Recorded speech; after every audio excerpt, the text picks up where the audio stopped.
하나님의 말씀은 고린도전서 15장 1절에서 11절 말씀입니다. 한 절씩 교독하시고 마지막 절 함께 읽으시겠습니다. 형제들아, 내가 너희에게 전한 복음을 너희에게 알게 하노니 이는 너희가 받은 것이요 또 그 가운데 선 것이라. 너희가 만일 내가 전한 그 말을 굳게 지키고 헛되이 믿지 아니하였으면 그로 말미암아 구원을 받으리라. 내가 받은 것을 먼저 너희에게 전하였노니 이는 성경대로 그리스도께서 우리 죄를 위하여 죽으시고 장사 지낸 바 두셨다가 성경대로 사흘 만에 다시 살아나사 게바에게 보이시고 후에 12 제자에게와 그 후에 500여 형제에게 일시에 보이셨나니 그 중에 지금까지 대다수는 살아있고 어떤 사람은 잠들었으며 그 후에 야고보에게 보이셨으며 그 후에 모든 사도에게와 맨 나중에 만삭되지 못하여 난자 같은 내게도 보이셨느니라. 나는 사도 중에 가장 작은 자라. 나는 하나님의 교회를 박해하였으므로 사도라 칭함받기를 감당하지 못할 자니라.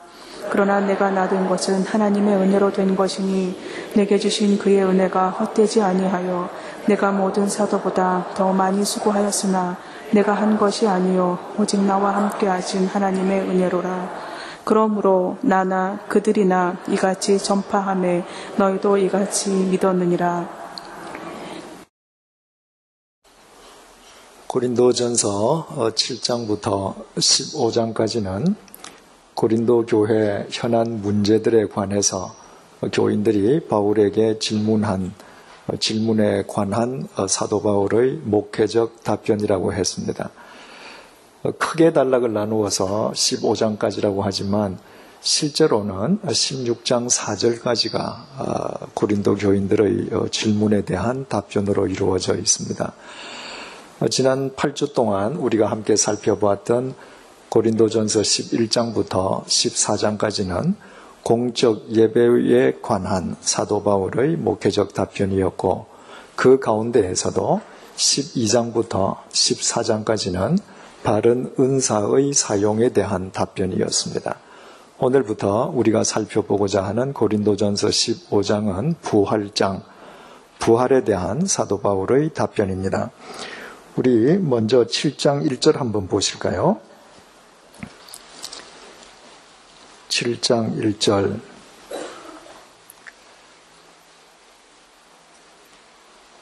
너희가 쓴 문제에 대하여 말하면 너희가 쓴 문제에, 그러니까 7장 1절부터 고린도 교인들이 편지로 질문한 질문에 대한 사도 바울의 답변임을 바울이 분명히 밝혔죠. 그죠?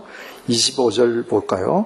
처녀에 대하여는, 결혼하지 않은 처녀의 결혼에 대해서 너희들이 물었는데 거기에 대한 나의 답변은 또 이렇게 시작되죠. 8장 보십시다. 우상의 제물에 대하여는, 그래서 사도 바울은 계속 답변을 주면서 주제가 바뀔 때마다 너희들이 질문한 어떤 주제에 대하여는 이렇게 주제를 밝히고 답변을 썼습니다.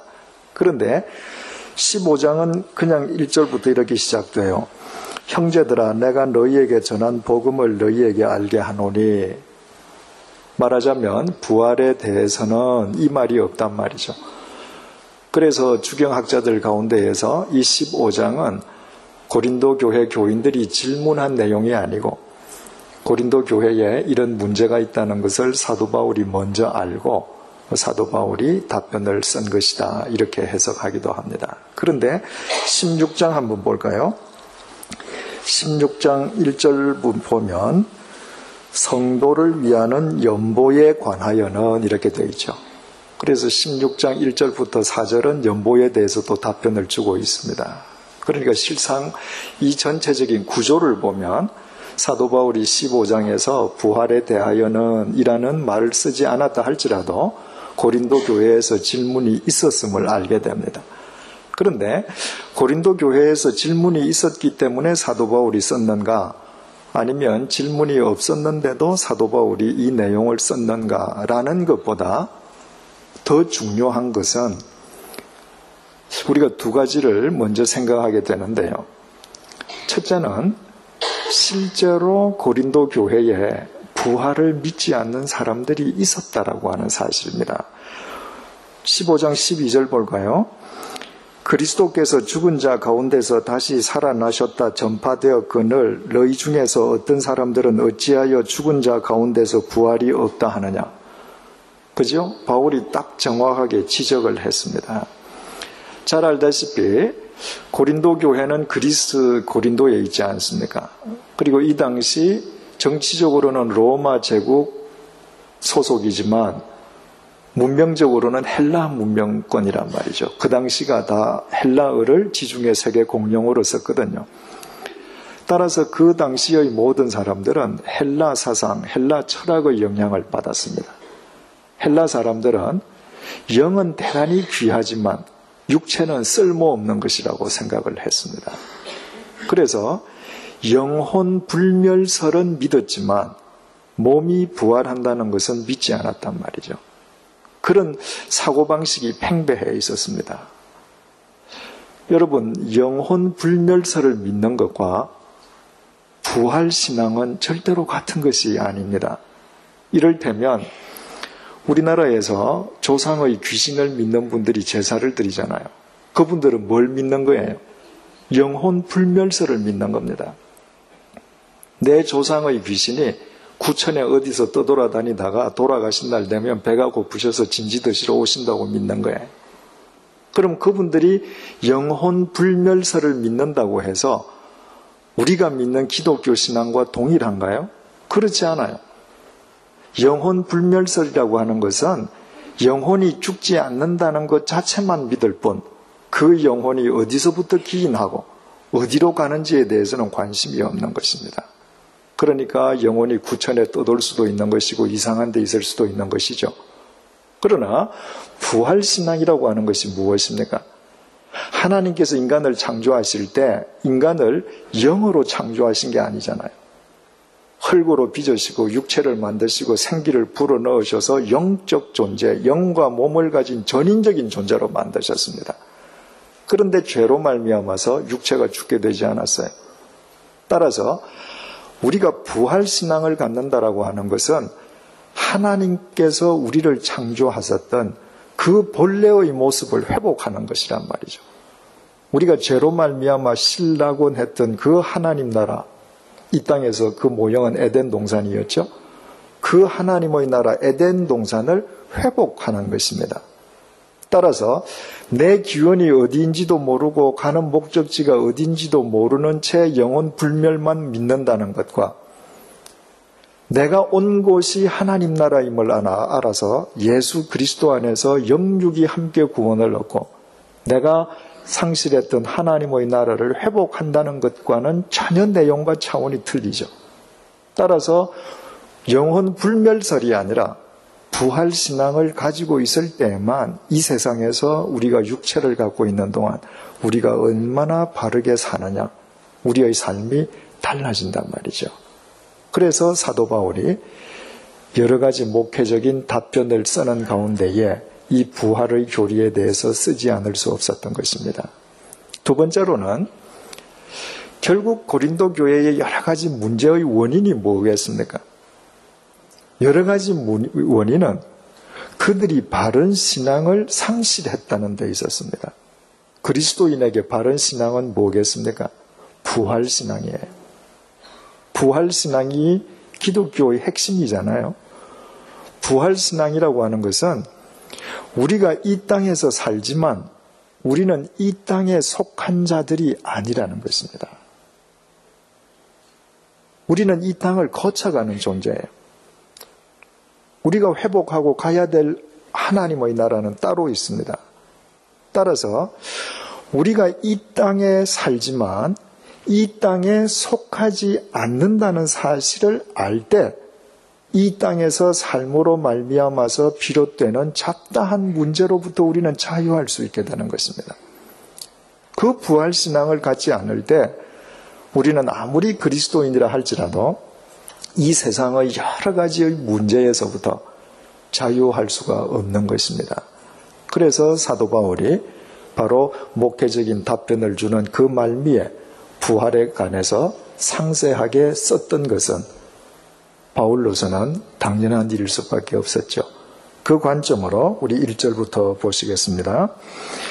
형제들아 내가 너희에게 전한 복음을 너희에게 알게 하노니 이는 너희가 받은 것이요 또 그 가운데 선 것이라. 여기 1절 상반절에요. 형제들아 내가 너희에게 전한 복음을 너희에게 알게 하노니 이렇게 우리말로는 번역이 되어 있는데 헬라말로는 말이죠. 알게 한다. 이 말이 제일 먼저 있습니다. 헬라말로 그노리조 하는 단어인데 이 그노리조 하는 단어는 영어로 번역하면 디클레어.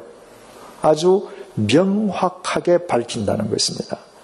내가 명백하게 너희들에게 이것을 밝히기 위해서 쓴다. 그게 뭔가? 너희들에게 전한 복음. 지금 바울이 왜 이 긴 편지를 쓰고 있는가? 고린도 교인들에게 복음을 재확인시켜 주기 위함이에요. 이는 너희가 받은 것이요 또 그 가운데 선 것이라. 이 복음을 내가 너희들에게 전해 주었더니 너희가 이 복음을 받아들였고 그리고 그 복음 가운데에 선 것이다. 너희는 누구죠? 고린도교의 교인들이죠. 그죠? 2인칭 복수예요. 그러면 너희들이 그 복음을 받고 너희가 그 가운데 섰다. 이것은 고린도 교인들 그 개개인들을 의미할 뿐만 아니라 고린도 교회를 의미하는 것이죠.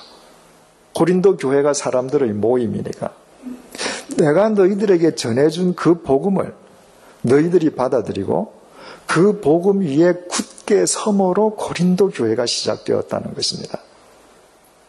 너희들이 지금 서 있는 발판이 복음이라는 거예요. 교회됨의 증거도 그리스도인됨의 근거도 오직 복음뿐이라는 것입니다. 이 복음을 너희들이 한번 다시 생각해 보라는 것입니다. 여기에서 너희가 그 가운데 섰다라고 할 때 헬라말로 히스템이라고 쓰여 있는데 이건 굳게 섰다는 말인데 문법적으로 완료형으로 기록이 되어 있습니다.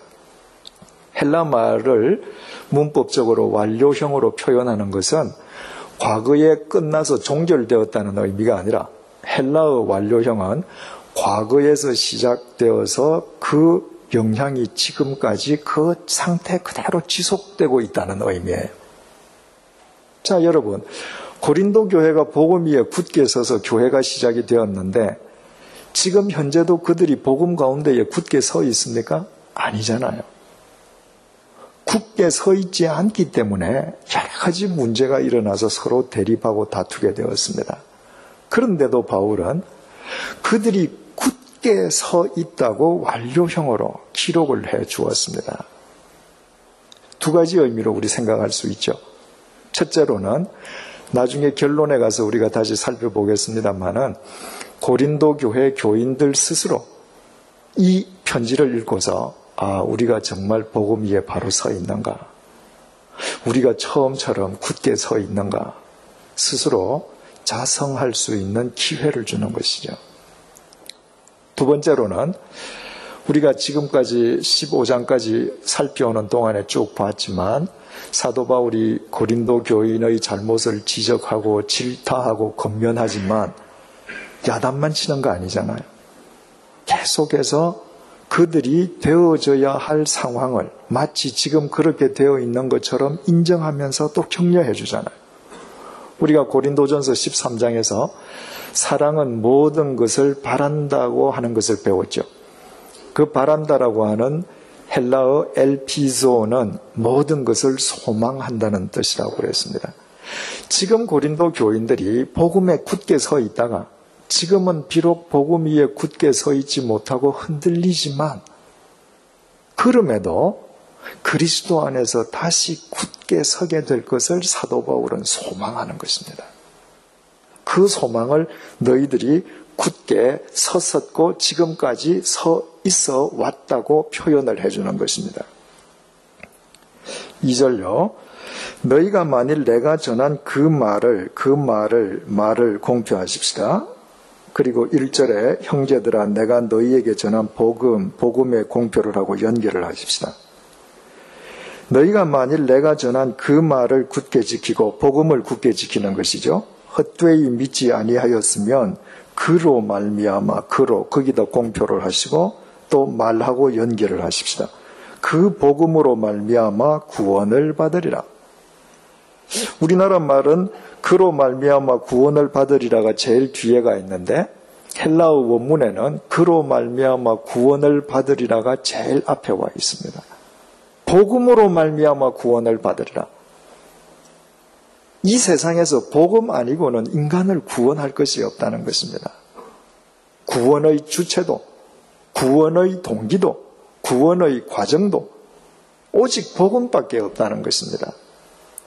그래서 너희가 만일 내가 전한 그 말을 굳게 지키고, 사도 바울은 우리 믿음이 어떠해야 하는지를 두 가지로 지금 표현을 했는데, 하나는 긍정적인 표현이에요. 굳게 지키는 겁니다. 믿음은. 여러분, 가령 내가 유치원 보모예요. 그래서 우리 유치원에 맡겨진 아이들을 제가 지켜요. 그 지킨다는 뜻이 뭐예요? 그 아이가 상하지 않도록 돌보고 보호하는 거죠. 그게 지키는 겁니다. 경호원의 임무는 대통령을 지키는 겁니다. 대통령이 상하면 안 돼요. 내가 대통령을 지킨다고 어디 대통령께서 인터뷰를 하시거나 시찰을 나가셨는데 내가 대통령 앞에 서서 대통령은 안 보이게 한다. 그 사람은 경호원 자격 없습니다. 대통령이 상하시지 않고 대통령의 직무를 잘 감당하시도록 지키되 내가 초점을 받는 것이 아니라 모든 사람과 여론의 초점, 카메라의 초점은 대통령에게 향하게 해드리는 것이 경호원의 임무입니다. 여러분, 우리가 말씀을 지킨다는 게 무엇을 뜻하겠어요? 나의 일거수일투족 때문에, 나의 생각 때문에, 나의 언행 때문에 말씀이 상하지 않게 하는 것입니다. 바꾸어 말하면 내가 보이는 것이 아니라 내가 어느 자리에 가서 앉아있던 말씀이 보이는 것이에요. 그것이 말씀을 지키는 것입니다. 우리가 흔히 말씀대로 산다라고 이야기할 때 우리는 어떤 종교적인 행위에 열심일 때 말씀을 지키는 것처럼 잘못 생각하는 경우가 참 많습니다. 그것은 바로 여기에 하나님께 주신 이 말씀을 내 삶으로 지키는 것입니다. 이 말씀이 1.1획도 상하지 않도록. 그것이 믿음이에요. 두 번째로 사도 바울은 믿음을 부정적인 표현으로 다시 정의를 내립니다. 믿음은 무엇인가? 헛되이 믿지 않는 거예요. 여기에서 헛되이라고 하는 헬라말 에이케라고 하는 것은 목적 없이 까닭도 모르고 이런 말이에요. 여러분, 믿음은 목적 없이 믿는 게 아니에요. 까닭도 모르고 믿는 것이 아닙니다. 내가 왜 믿는지도 알지 못한 채 친구가 가니까 강남 따라간다고 분위기에 편성해서 다니는 거, 그거 믿음 아니죠. 처음에는 내가 예수 그리스도의 복음을 받아들이고 예수님을 내가 잘 따랐는데 좀 익숙해지는가 싶더니 교회에서는 주님을 따르는 것 같은데 세상 속에서는 전혀 세상의 논리대로 살아간다. 그거 헛되이 믿는 것이죠. 왜 믿어야 하는지 목적도 모르고 까닭을 상실한 것입니다. 믿음은요, 굳게 지키는 것이고 헛되이 믿지 않는 것입니다. 지금 사도 바울은 고린도 교인에게 이 두 가지 사실을 일러주고, 얘들아, 믿음은 굳게 지키는 거야. 그리고 믿음은 헛되이 믿지 않는 것이야. 이 두 가지 사실을 일러주고 긍정적인 믿음의 표현에 대해서는 고린도 교인들의 긍정적인 답변을, 부정적인 표현에 대해서는 부정적인 답변을 요구하는 것입니다. 얘들아, 믿음은 굳게 지키는 거야. 그 말 앞에서 고린도 교회 교인들이 우리는 말씀을 굳게 지키고 있습니다. 믿음은 헛되이 믿는 것이 아닙니다. 우리는 목적 없이 믿지 않습니다. 우리의 목적은 예수 그리스도. 분명히 그 목적을 알고 믿습니다. 그 답변을 요구하는 것이죠. 그렇다면 이 사도 바울이 우리 각자를 향해서 이 밤에 질문할 때 우리는 이 두 질문에 모두 답변할 수 있는지, 예, 굳게 지키고 있습니다. 예, 목적을 알고 믿습니다. 목적 없이 믿지 않습니다. 우리 자신을 돌아볼 필요가 있겠죠. 3절, 내가 받은 것을 먼저 너희에게 전하였노니, 그 복음을 사도 바울 역시도 받은 거예요. 사도 바울은 그 복음의 출처가 자기 자신이 아님을 분명히 밝히는 것입니다. 자기 역시 그 복음을 받아들였습니다. 그리고 받은 것을 전했을 뿐이에요. 복음의 출처는 예수 그리스도시죠. 사도행전에서 보았듯이 시발점도 예수 그리스도세요. 우리 모두는 그 복음을 받은 자들입니다. 중요한 것은 받은 것 공표하시고 전하였노니 공표해서 연결을 시켜 두십시다. 내가 복음을 바르게 받아들이면 그 복음을 전하게 되어 있다는 것입니다. 왜 그럴까요? 복음은 생명의 힘이기 때문에 그렇습니다. 살아있는 생명의 힘은 그 자체의 힘으로 움직여요. 우리를 통로로 삼을 뿐이에요. 여러분, 강물이 흘러가는데 강물이 산이 막혔다고 멈춥니까? 돌아가요. 어떻게든 강물은 흘러갑니다. 왜? 강물은 살아있는 생명이라서 그렇단 말이죠. 웅덩이에 고인 물은 안 그렇죠. 그죠? 정말 내가 예수 그리스도의 복음을 내가 바르게 내가 만났다면, 내가 그 복음의 의미를 바르게 깨달았다면, 그 복음의 힘과 능력은 나를 파이프 삼아, 통로 삼아 흘러가게 되어 있는 것입니다. 내가 예수 그리스도를 믿고 있음에도 불구하고 한 번도 그 복음을 전하고 싶은 열정도, 내 마음속에 그와 같은 마음도 일어나지 않는다면 아직까지도 나는 이 복음의 의미를 잘못 깨닫고 있는 것이죠. 그렇다면 그 복음의 핵심이 대체 뭔가? 사도 바울이 이렇게 설명을 합니다. 3절입니다.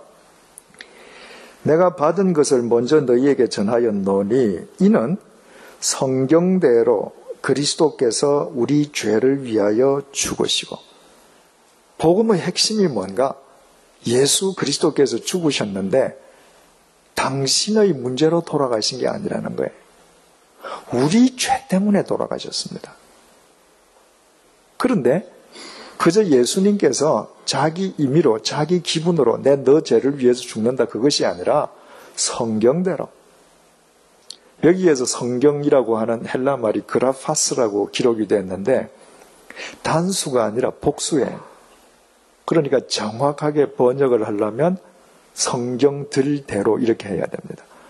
그래서 영어 성경들은 이 그라파스라고 하는 단어를 scriptures라고 복수로 번역을 했습니다. 왜냐하면 예수 그리스도께서 우리 죄를 대속해서 죽어 주신다는 것이 성경 한 군데만 기록된 게 아니거든요.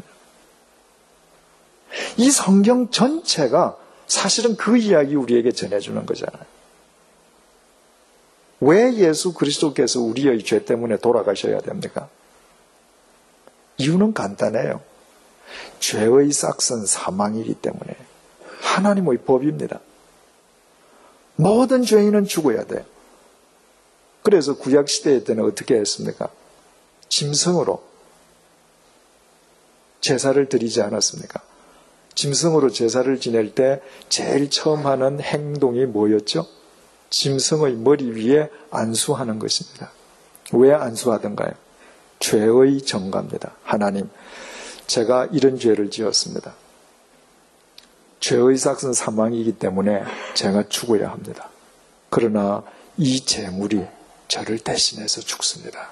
제물을 받아주시고 저를 살려주십시오. 그리고 레위기 1장 보니까 제사를 드리는 사람이 칼을 들고 목을 쳐서 제물을 잡잖아요. 누가 죽는 거예요? 내가 죽는 거예요. 그런데 히브리서 내용을 보니까 그 짐승으로 드리는 대속의 제사는 매번 드려야 돼. 드리고도 문제가 해결이 안 돼. 그래서 예수 그리스도께서 우리의 죄의 문제를 단번에 해결해 주시기 위해서 당신 자신을 제물로 바쳤습니다. 그리고 우리의 죄값을 대신 치러주시고 죽어주셨단 말이죠. 무엇대로? 성경대로. 근데 그것만으로는 부족하잖아요.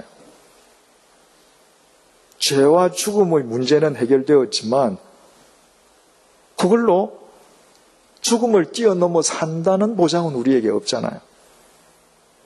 그래서 4절에 장사 지낸 바 되셨다가 성경대로, 이것도 복수입니다. 성경들대로 사흘 만에 다시 살아나사. 우리를 위하여 돌아가셨던 그분께서 죽으셨다가 죽음을 깨트리고 다시 살아나셨다는 것입니다. 그런데 여기에 보셔요. 장사 지낸 바 되셨다가 이런 표현이 들어있고 사흘 만에 이 표현이 또 붙어 있죠. 뭘 의미하는 거예요? 우리가 사도신경 배울 때 함께 생각해 봤습니다만은 예수님께서 가사 상태에 빠졌던 것이 아니라는 것입니다. 진짜 죽으셨다는 거예요. 그래서 장사를 지내고 사흘째 되는 날까지 시신 상태로 있었다는 것입니다. 왜? 사람이 죽고 나서 몇 시간마다 깨는 수가 있거든요. 몇 시간 만에. 그런데 사흘이 지나서 깨어나는 사람은 없잖아요.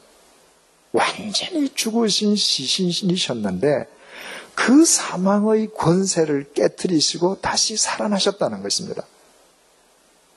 그래서 우리의 죄의 문제를 해결해 주셨을 뿐만 아니라 우리가 영원히 살고 마지막 날 우리의 몸까지 부활함으로 완전한 구원을 얻는 생명의 길이 우리에게 주어졌다는 것입니다. 이것이 복음의 핵심이에요. 5절, 사흘 만에 다시 살아나사 게바에게 보이시고 후에 12제자에게와. 부활하신 주님께서 게바는 베드로의 히브리식 이름이죠. 베드로에게 제일 먼저 보여주셨다는 것입니다. 실제로는 누구에게 제일 먼저 보여주셨다고요? 지난 주일날 말씀드렸듯이 여자들에게 제일 먼저 보여주셨습니다. 그런데 사도 바울은 편지를 쓰면서 그 이야기를 하지 않고 게바라고 이야기합니다. 이유는 왜 그럴까요? 이 당시에 베드로는 이미 초대교회의 유명인물이 되어 있단 말이죠. 이름 없는 여자들에게 보이셨다는 것보다 지금 부활을 믿지 않는 고린도 교인들에게 그들에게 있는 영향력이 있는 베드로의 이름을 말하는 것이 더 효과적이기 때문에 베드로를 먼저 언급한 것이죠. 그리고 12제자에게 나타나 보이셨다. 여러분, 예수님께서 부활하셨을 때 제자들은 몇 명 남아있나요? 예? 제자들이 예수님께서 부활하셨을 때 몇 명 남아있죠? 11명. 그죠? 왜 11명이죠? 예, 예수님께서 십자가에 못 박히시는 것을 보고 그 가룟 유다가 자살해버렸잖아요. 그러면 게바에게 보이시고 게바를 포함해도 11제자라고 해야 맞는데 사도 바울은 12제자라고 표현을 했습니다. 왜 그랬을까요? 사도 바울이 숫자를 잘못 생각했을까요? 가룟 유다 대신에 제자들과 초대교회 교인들이 모여서 한 명의 제자를 보선하지 않았습니까? 그때 누가 뽑혔던가요? 마띠아가 뽑혔습니다. 베드로가 교인들을 다 앉혀놓고 얘들아, 우리 죽은 가룟 유다 대신에 우리 한 명 형제를 다시 뽑자라고 할 때 베드로가 밝힌 조건이 있습니다. 사도행전 1장 21절에서 22절을 제가 읽어드릴게요. 요한의 세례로부터 우리 가운데서 올려져 가신 날까지 주 예수께서 우리 가운데 출입하실 때에 항상 우리와 함께 다니던 사람 중에 하나를 세워 우리와 더불어 예수께서 부활하심을 증언할 사람이 되게 하여야 하리라. 사도 바울이 예수님의 제자로 보선될 수 있는 자격을 가진 사람은 예수님께서 세례 요한에게 세례를 받으실 그때부터 십자가에 고난당하시고 부활하시고 승천하실 때까지 우리와 함께 목격한 사람. 마띠아도 이때 봤다는 얘기죠.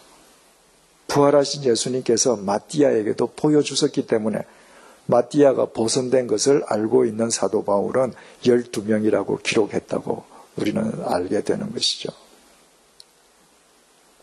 여러분, 이때 베드로와 제자들이 부활하신 예수님을 만났다고 하는 증거를 우리는 어디서 찾을 수 있습니까?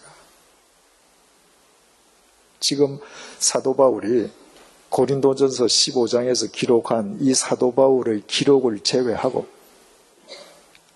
우리가 어디에서 저 사람들이 진짜 부활하신 예수님을 만났다는 증거를 확연하게 얻을 수 있습니까?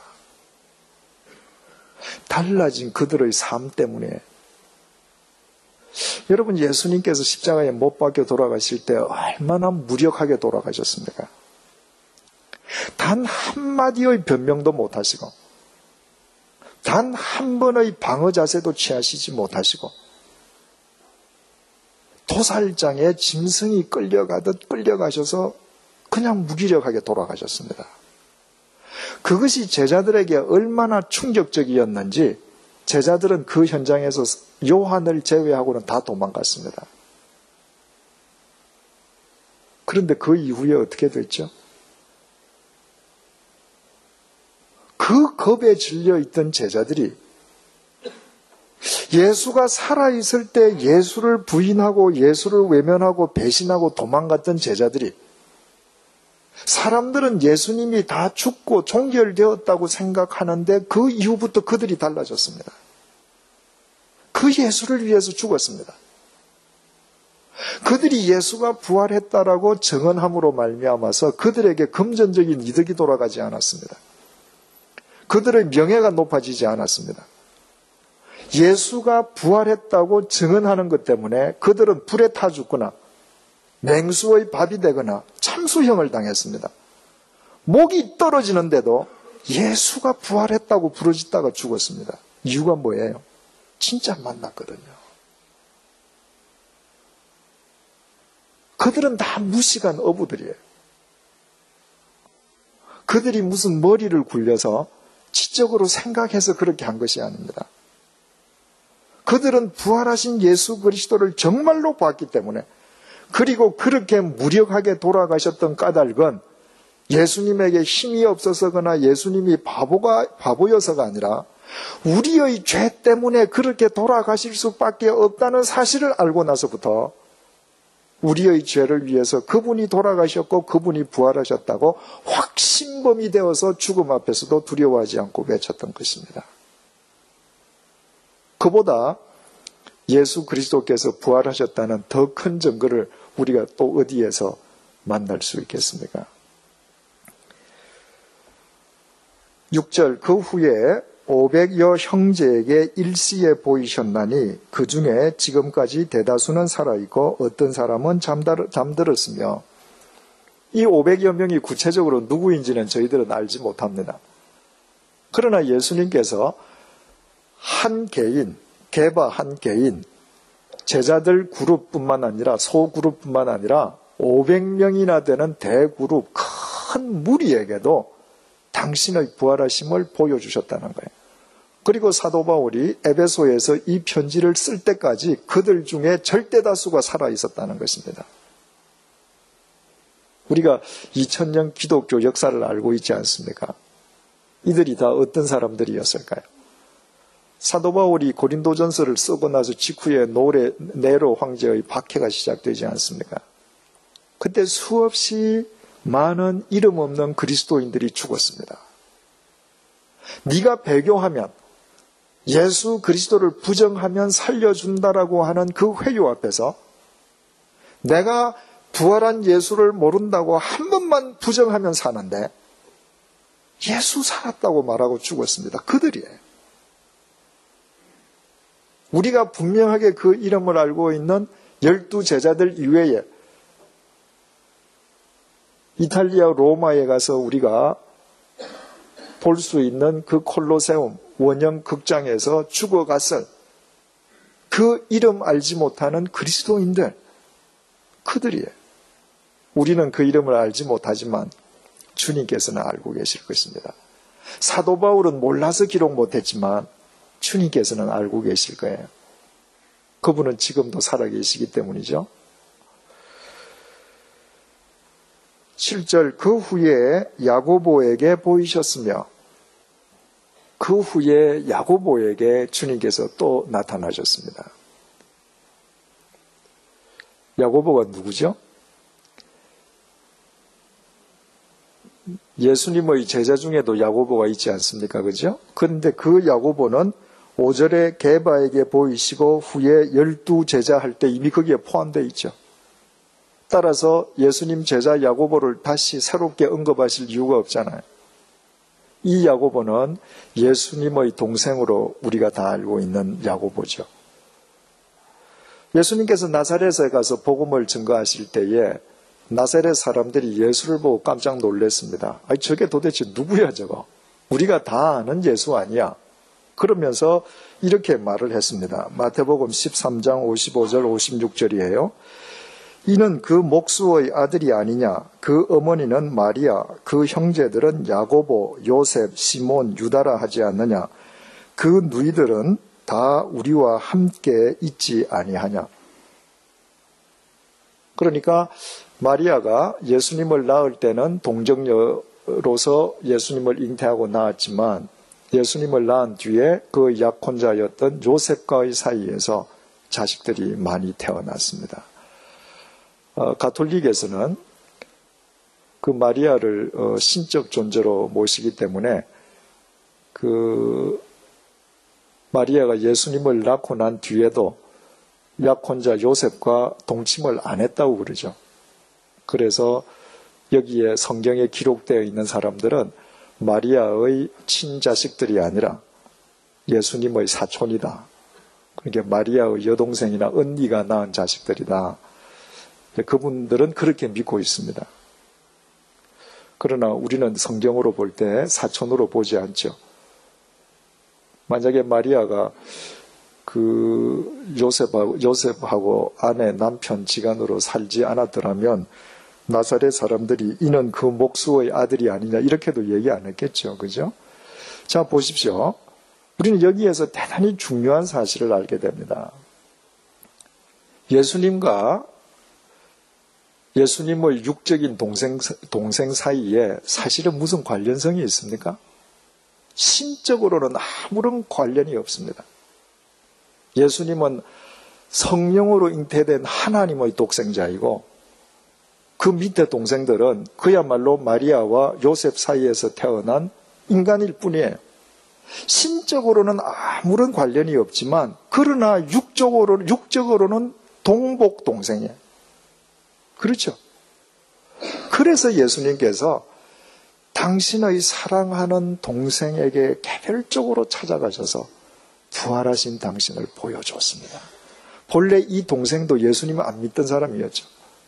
어머니하고 동생들이 가서 다 예수님 정신병자로 봤잖아요. 그런데 이 야고보가 나중에 예수 그리스도의 제자가 되고 사도가 되고 사도행전 15장에서 첫 번째 공의회가 열렸을 때 가장 중요한 지도자 역할을 합니다. 부활하신 예수님께서 동생아, 내가 이렇게 부활했다 보여주신 것이죠. 동생에게만 그렇게 하셨나요? 예수님께서 십자가에 못 박혀 돌아가시기 직전에 요한복음 19장에 의하면 지금 운명하시기 전에 당신의 어머니가 서 계신 것을 보시고 그 현장에 유일하게 남아있는 제자 요한에게 요한아 네 어머니다 이렇게 이야기하잖아요. 요한아 내가 내 육신의 어머니를 부탁한다. 그래서 요한복음 19장 27절 보니까 그날로부터 그 제자가 마리아를 자기 집에 모시니라. 여러분 흔히 자기 식구들을 경홀히 하고 소홀히 하고 믿음 좋다라고 여겨지는 경우가 있습니다. 그렇지 않습니다. 우리가 정말 예수 그리스도를 우리의 주인으로 모시고 그분이 부활하신 우리의 주님임을 고백한다면 우리는 우리 혈육에 대해서 그 누구보다도 우리는 의무를 다하는 자가 되어야 합니다. 하나님께서 장난치시기 위해서 그들과 나를 혈육의 관계로 맺어주신 거 아니잖아요. 핏줄이 된다고 하는 것은 얼마나 중요한 일입니까? 그래서 구역 공부할 때도 말씀드렸지만 내 핏줄을 나는 내 형제 자매보다도 구역 식구들과 더 가깝다. 그건 문제가 있는 것입니다. 형제, 친형제와는 떨어져 있기 때문에 만나는 빈도는 적을 수 있어요. 그죠? 우리가 같은 교회에서 생활을 하면 주일도 보지요, 수요일 보지요, 금요 성경 공부 보지요. 일주일에 기본적으로 3번은 봅니다. 그런데 형제들끼리는 무슨 명절에 1년에 몇 번 못 볼 수 있습니다. 그것이 현대 삶이에요. 그렇더라도 근본적으로 형제에 대한 사랑은 더 깊어야 된다는 거예요. 형제의 의무는 더 철저하게 해야 된다는 것입니다. 왜? 예수 그리스도께서 우리에게 그 삶의 모본을 보여주신 분이시거든요. 그 후에 야고보에게 보이셨으며 그 후에 모든 사도에게와, 모든 사도는 누굴까요? 우리는 흔히 사도라고 하면 예수님의 12제자를 생각합니다. 그러나 5절에 게바에게 보이시고 후에 12제자 해서 12제자는 이미 끝났죠. 그럼 여기에 있는 모든 사도는 누구이겠습니까? 예수님과 3년을 동거했던 그 제자들만을 의미하는 것이 아니라 복음에 빚진 마음으로 그 복음을 전하고자 하는 모든 사람을 사도 바울은 다 사도로 지금 칭하고 있는 것입니다. 여러분, 사도행전은 예수님의 제자였던 12사람들만의 이야기가 아닙니다. 오늘날 우리는 우리 자신들에 의해서 신사도행전을 써가야 해요. 우리 모두 그리스도 안에서 사도된 자들이란 말이죠. 그들에게 주님께서는 다 보여주셨습니다. 8절 맨 나중에 만삭되지 못하여 난 자 같은 내게도 보이셨느니라. 맨 나중에, 시간적으로 맨 나중이라는 의미도 되고요. 왜냐하면 사도 바울이 부르심을 가장 늦게 받았으니까, 또 자기가 모든 부르심을 받던 자들 가운데에 제일 보잘것없는 의미라는 의미도 되죠. 어느 정도로 보잘것없었는가? 만삭되지 못하여 난 자 같은 바울. 이게 사도 바울이 팔삭둥이라는 말이 아니죠, 그죠? 팔삭둥이와 같은 이렇게 표현을 했습니다. 왜 자기를 만삭되지 못한 자인 것처럼 표현을 했겠습니까? 다른 제자들은 예수님과 3년 동안 같이 살았지 않습니까? 그러니까 그들에게 주님께서 부활하신 뒤에 부활하신 당신을 보여주시는 건 당연하죠. 하지만 사도 바울은 부활하신 주님을 만나기 전에 주님의 주자도 안 믿었던 사람이에요. 예수의 옛자도 인정하지 않고 철저하게 부정하던 사람이잖아요. 그런데 다마스커스를 가다가 느닷없이 부활하신 주님에게 사로잡혔거든요. 그것을 빗대어서 나는 만삭되지 못한 자 같은 사람이다. 이렇게 자기의 형편없음을 표현하는 것입니다. 9절 나는 사도 중에 가장 작은 자라. 나는 하나님의 교회를 박해하였으므로 사도라 칭함받기를 감당하지 못할 자니라. 왜 그때 다마스커스를 가고 있었죠? 그리스도인들 잡아서 감옥에 가두기 위해서. 그런데 그런 미물인 자신을 주님께서 부르시고 부활하신 주님께서 당신을 보여주셨다는 것입니다. 그래서 나는 사도라 칭함을 받기를 감당하지도 못할 자다. 자, 그러면 보십시오. 부활하신 예수님께서 베드로를 비롯한 12제자에게 나타나셨죠. 이름을 알 수 없는 500명 대무리에게 나타나셨죠. 당신의 혈족에게 나타나셨죠. 복음의 빚진 마음을 가진 모든 사람을 다 찾아가셨죠. 심지어 예수 그리스도를 핍박하던 사울에게까지 찾아가 주셨습니다. 무엇을 의미해요? 지금 바울이 이 문장을 통해서 뭘 의미하기를 원합니까? 다음 주일에도 보겠지만 부활하신 그분은 모든 사람을 위해서 부활하셨다는 거예요. 그래서 우리가 여기 있는 겁니다. 예수님께서 어떤 특정 부류만을 위해서 부활하셨다면 우리는 제외되었겠죠. 그분은 모두를 위한 부활주세. 그런데 여기에서 우리가 유의할 것은 사도 바울의 교회관이에요. 뭘 핍박했다고 했습니까? 하나님의 교회를 박해했다고 했습니다. 사도 바울이 그리스도인들을 박해했어요. 그러다가 다마스커스를 가는 도중에 예수님에게 사로잡히지 않습니까? 그때 이름은 사울이죠. 사울의 첫 번째 질문이 뭐였습니까? 나를 이렇게 땅바닥에 꼬꾸러지게 한 주여, 당신이 누이십니까? 그랬더니 예수님의 답변이 뭐라고 그러셨어요? 나는 네가 핍박하는, 개정개혁에는 네가 박해하는 예수다. 그때까지 사도 바울은 단 한 번도 예수를 박해한 적이 없습니다. 예수 믿는 사람을 박해했어요. 그 순간에 아마 사도 바울은 홍두깨로 한 대 맞는 것 같은 큰 깨달음을 얻었을 거예요. 그리스도인을 핍박하는 것은 예수를 핍박하는 것이라는 것입니다. 그래서 사도 바울에게 있어서 교회는 주님의 몸이다는 교회관이 나오는 겁니다. 우리가 고린도전서 12장에서 봤잖아요. 그죠? 내가 교인을 한 사람을 핍박했는데 예수님께서는 나를 핍박했다 하더라. 교회는 예수님의 몸이고 교인 한 사람 한 사람은 바로 그 지체다. 그래서 고린도전서 15장을 쓸 때에는 아예 내가 그리스도인들을 핍박했다고 말하지 않고 하나님의 교회를 박해했다. 그래서 12장에서 모든 교인들은 주님의 몸된 지체이므로 서로가 돌아보고 서로의 연약함을 지켜주고 서로 사랑해야 된다. 그렇다면 여러분, 내가 함께 신앙생활을 하면서 내가 한 특정한 교우를 까닭없이 나의 어떤 주관적인 이유 때문에 그에게 깊은 상처를 줬다. 결과적으로 뭘 한 거예요?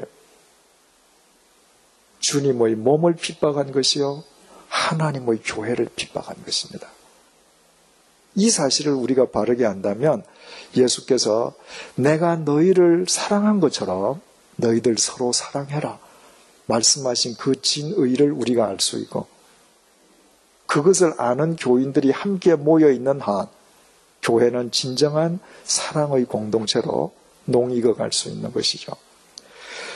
10절, 그러나 내가 나 된 것은 하나님의 은혜로 된 것이니. 여러분, 이 구절에다가 밑줄을 우리 한번 치십시다.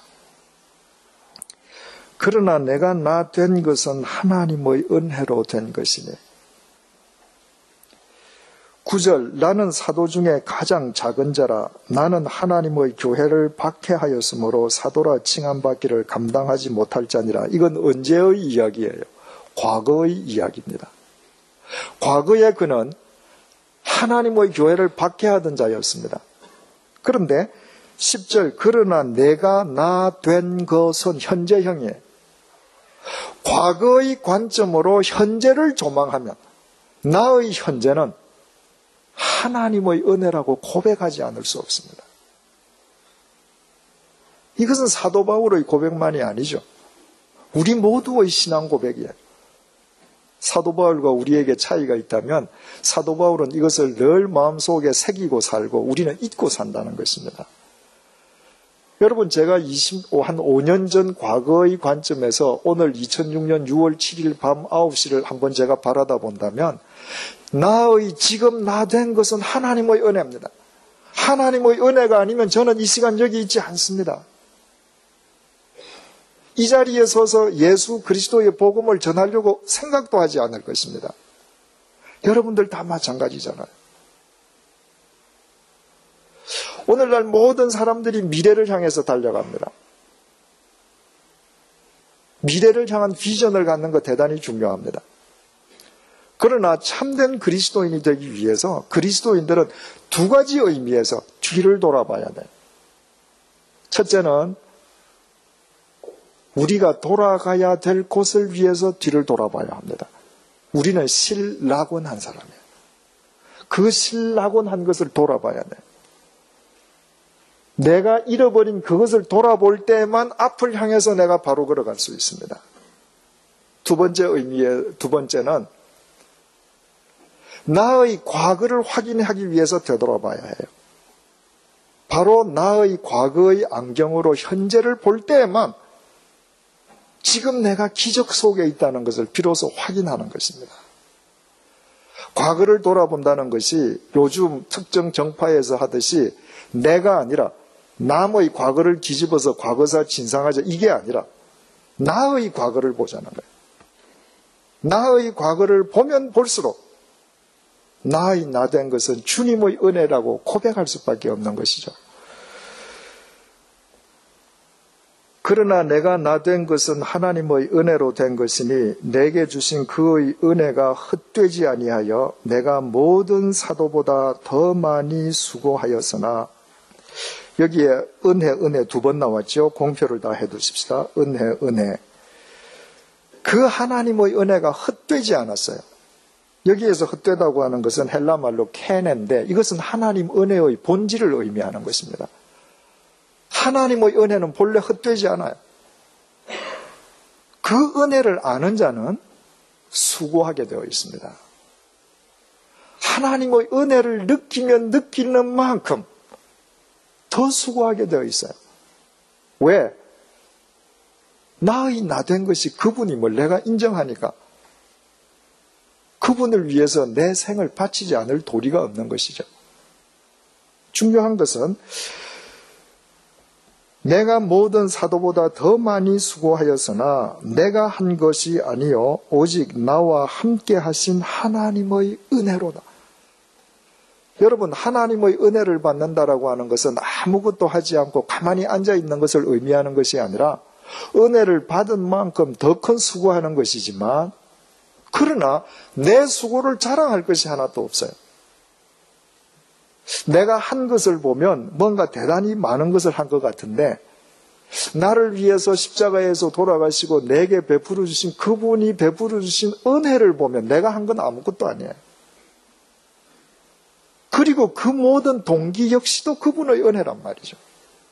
그래서 은혜 받은 자는 수고하지만 자랑은 주님의 은혜를 자랑한다는 것입니다. 첫 단락의 결론입니다. 11절. 그러므로 나나 그들이나 이같이 전파하매, 나는 사도 바울이고 그들은 자신을 제외한 모든 복음 전파자들입니다. 나나 그들이나 이같이 전파했다. 뭐같이 전파했다는 거예요? 예수 그리스도께서 우리를 위해서 죽으시고 그분이 부활하셨다는 거. 이거 전파했다는 겁니다.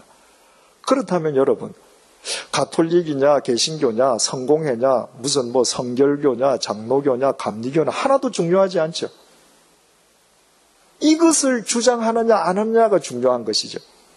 예수가 우리 죄를 위해서 돌아가셨고 그분이 우리를 위해서 다시 살아나심으로 우리에게 영원한 생명의 길을 주셨다라고 주장하는 데라면 어떤 교파라도 상관없단 말이죠. 어떤 종파라도 상관이 없습니다. 그러나 이것을 부인하면 예수가 아니라 문선병 아버지를 통해서 구원받아야 된다거나 정명석을 통해서 구원받아야 된다거나, 그러면 거기에는 문제가 있는 것이죠. 너희도 이같이 믿었느니라. 내가 고린도에 가서 이 복음을 전할 때 너희들이 믿었던 것도 바로 이거다. 예수가 우리의 구세주라는 거. 그런데 중요한 것은요, 헬라어 원문에 그러므로 나나 그들이나 이같이 전파하매, 전파했다는 헬라말 케루소는 현재형으로 기록이 되어 있습니다. 여러분, 아무리 세월이 흘러도 예수께서 우리를 위해서 죽으시고 우리를 위해서 부활하셨다는 이 복음은 항상 현재형으로 전파될 겁니다. 왜? 이 성경이 존재하는 한. 성경은 항상 현재형으로 그분이 그리스도라고 우리에게 증거합니다. 그런데 바울이 너희도 이같이 믿었느니라 피스티오는 과거형으로 썼다는 것입니다. 왜 그랬을까요? 내가 그때 고린도에 가서 이 복음을 전할 때 그때 너희는 이같이 믿었다. 그런데 지금은 어떠니? 이 말입니다. 지금도 너희들 이렇게 믿고 있네? 앞으로도 이렇게 믿을 거니? 아니면 과거에 그렇게 믿었던 것으로 끝나버리겠네? 만약에 그때 너희들이 믿던 것처럼 지금도 현재형으로 그 사실을 믿는다면 그러고도 너희 교회에 그런 문제가 발생할 수 있었겠네? 사도 바울은 그렇게 묻고 있습니다. 여러분, 이것은 오늘 우리 각자를 향한 주님의 질문이기도 합니다. 우리는 오늘도 어디에 나가서 예수 그리스도를 전파할 때 현재형으로 전파합니다. 그분이 우리 구세주라고요. 그리고 복음서는 현재형으로 그분이 우리를 위해서 돌아가시고 사셨다고 현재형으로 지금도 이야기하고 있습니다. 우리는 과거에 그 말을 받아들이고 믿었기 때문에 오늘 이 자리에 있습니다. 중요한 것은 그 믿음이 현재형으로 내 삶의 현장에서 지속되고 있느냐 하는 것입니다. 우리 지난 주일 예배 시간을 통해서 우리 예수님께서는 심판주이시고 주님의 심판은 믿는 자에게는 상 주심으로 드러나고 주님의 상 주심은 심은 대로 거두게 하시는 거라고 그랬잖아요. 심은 것을 심은 만큼 심은 대로 거두게 하시는 것은 얼마나 공평하셔요. 지금 사도 바울 보셔요. 2000년 전에 이 복음의 씨앗을 뿌렸습니다. 2000년이 지난 오늘 고린도전서를 썼던 이 에베소와는 정반대 지구 반대쪽 이 조그만 극동 서울 합정동에서 우리 사이에서 지금도 이 열매를 거두고 있어요. 아시겠습니까? 왜? 부활의 주님 안에 있기 때문입니다. 그 사실을 믿는다면 우리는 이 세상에서 살지만 이 세상에 속한 자가 아니라 부활하신 주님의 나라에 속한 자답게 우리 코끝에 호흡이 있는 동안 진리를 심으십시다. 그러면 사도 바울이 지금도 영혼 속에서 살아서 2000년 전에 뿌렸던 열매를 거두고 있듯이 우리 역시도 영혼 속에서 반드시 거둘 것입니다. 주님께서는 심은 대로 거두게 하시는 부활의 주님이시기 때문입니다. 기도하십시다. 주님, 우리의 과거를 되돌아봅니다. 그리고 오늘 우리의 우리 된 것은 오직 부활하신 주님의 은혜임을 주님 앞에 고백합니다. 그 은혜에 감사해서 저희들 주님을 위해 수고하려고 애를 씁니다. 그러나 그 또한 하나님의 은혜임을 고백할 수밖에 없습니다. 주님, 우리 주님께서는 심판의 주님이시요 주님의 심판은 믿는 이에게 상급으로 드러나는 것이고 주님의 상급은 뿌린 대로 거두게 하는 것임을 2000년 전에 바울이 뿌렸던 그 복음을 통해서 바울이 오늘까지 우리 가운데에서 열매를 거두는 것으로 확인하고 주님을 찬양드립니다. 주님, 우리가 늘 현재형으로 이 부활하신 주님을 믿는 자들이 되게 도와주옵소서. 이 세상에 살지만 이 세상에 속하지 아니한 자답게 오직 진리를 심고 뿌리는 자가 되게 도와주시어서 우리의 코끝에서 호흡이 멎은 뒤에도 부활하신 예수 그리스도 안에서 그 열매를 영원토록 거두는 기쁨을 소망하며 살아가게 도와주옵소서. 예수님의 이름으로 기도드립니다. 아멘.